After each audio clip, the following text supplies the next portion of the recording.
Who here regularly spends time in a garden? Excellent. Who here would like to spend more time in a garden? Excellent. Tonight is your reminder to go home and spend more time in the garden. The research shows that gardening can really help with our emotional, mental well-being and our physical health.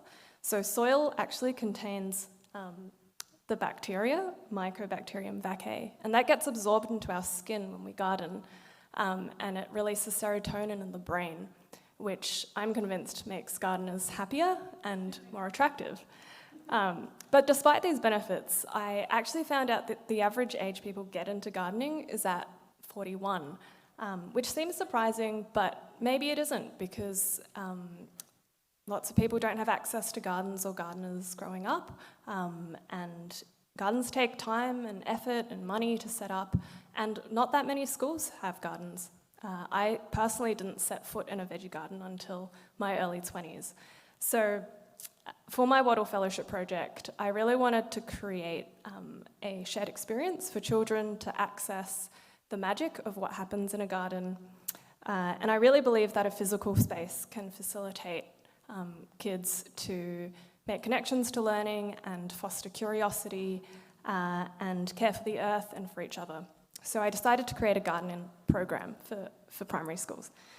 And I set out on my mission by absorbing as much information as I could about gardening from community gardens, educators, going on tours of school gardens, and I took lots of weekend gardening classes and read lots and lots of books. So for my first project, I chose to partner with a regional primary school that didn't already have an existing garden. So the first step, which I didn't anticipate, was to actually build the garden. And because the school isn't connected to mains water supply, it was really important that the garden was designed in a water-saving way. And so we settled on DIY wicking beds, which are self-watering raised beds. And we made them out of recycled IBCs, which are intermediate bulk containers. And it also meant that the veggies didn't have to compete with eucalypt trees, ash trees that were already on the site. And we were inundated with offers of donated materials. We got 3 of these 2,000-litre rainwater tanks just donated to the school, and these IBCs that had already been cut in half, and also offers from the local men's shed to help us build a raised bed. So our first working bee was last month, and about 12 of us, 5 kids, descended on the school, and we spent a Sunday just covering the chicken coop with mulch and setting up the wicking beds. And these are some of the steps we took. So I highly recommend making sure that things that you want watertight are sealed properly. Otherwise, you have to dig everything out and remake them. Ask me how I know.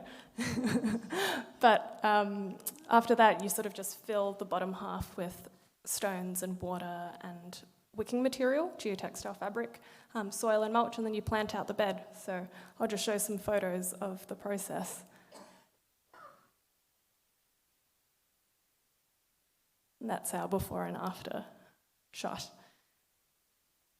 So earlier this week, I went back to the school to run my first workshop there, and I ran a workshop teaching kids about soil health and how to take care of plants. So we learned about how the bigger wicking beds work by building our own self-wicking pots from recycled bottles. This is a great activity to do with kids. They were super excited to take the pots home and watch the seeds sprout. So my proudest moment was when one of the kids said to another kid, "It's not dirt, it's soil, and it's alive," which is great because healthy soil means healthy plants, and that means healthy bodies, ultimately. So I'm really excited to go back to the school. I've got heaps of ideas for other workshops, incursions and excursions, maybe native bee hotels.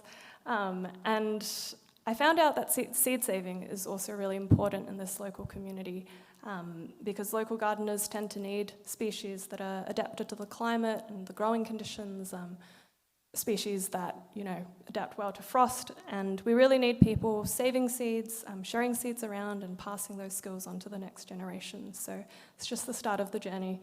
And I would really like to thank everyone who's made this project possible. the Wattle Fellowship, and the local community who donated materials and time and ideas. And I've also put down a list of Melbourne-based gardening educators who I had the opportunity to learn from. So if anyone wants to learn how to make wicking beds out of recycled materials, come and talk to me. Thank you.